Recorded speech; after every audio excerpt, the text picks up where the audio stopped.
নিশা বেয়া সপোনে আমনি কৰে যদি ঘৰত এনেবোৰ কামৰ পৰা বিৰত থাকক। এইসমূহ কামে ঘৰুৱা শান্তি আনিব, টকা পইচাৰ অভাৱো লাহে লাহে দূৰ হ'ব। ভিডিঅ'টো শেষলৈ চাওক আৰু কথাবোৰ বিশ্বাস কৰিলে মানিব পাৰে। বাস্তুদোষৰ বাবে বহু লোকৰ ৰাতি টোপনিৰ সমস্যা হোৱা দেখা যায়। ৰাতি টোপনি নাহিব পাৰে বা বেয়া সপোন দেখি হঠাৎ সাৰ পাই যাব পাৰে। ঘৰত যদি বহু বেছি পৰিমাণে বাস্তুৰ দোষ থাকে তেন্তে এই সমস্যা হ'ব পাৰে। এই সমস্যাৰ পৰা উপশম পাবলৈ কিছু ঘৰুৱা বিধি আছে। তাৰ বাবে আপোনাক লাগিব এটা তামৰ বা পিতলৰ গিলাচ।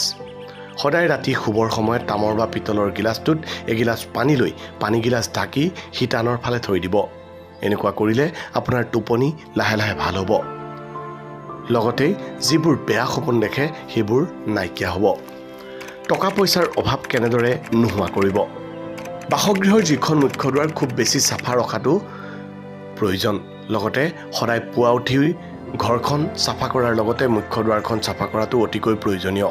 লগতে তামৰ গিলাচত এগিলাচ পানী লৈ তাত কেঁচা হালধিৰ ৰস মিলাই এখিলা পাণৰ পাতেৰে ঘৰৰ বাহিৰত আৰু ভিতৰত পানী ছটিয়াব।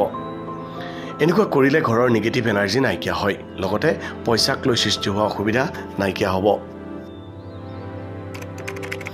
বাস্তুদোষৰ পৰা উপশম পাবলৈ ঘৰত কি কি নিয়ম পালন কৰিব?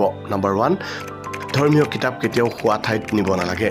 বিশেষকৈ ধৰ্মীয় কিতাপ কেতিয়াও গাৰুৰ তলত লৈ শুব নালাগে। হনুমান চালিচা কেতিয়াও বিচনাত পঢ়িব নালাগে। নম্বৰ 2, ৰাতিপুৱা আৰু গধূলি প্ৰতিদিনেই ঘৰত বন্তি জ্বলাব লাগে। নম্বৰ 3, ঘৰৰ মুখ্য দুৱাৰৰ পৰা যাতে কোনো ধৰণৰ শব্দ নোলায় সেয়া মন কৰিব লাগে। নম্বৰ 4, ঘৰৰ উত্তৰ পূব দিশত কেতিয়াও ডাষ্টবিন ৰাখিব নালাগে। নম্বৰ 5, ঘৰৰ মাজমজিয়াত কেতিয়াও গধুৰ বস্তু ৰাখিব নালাগে।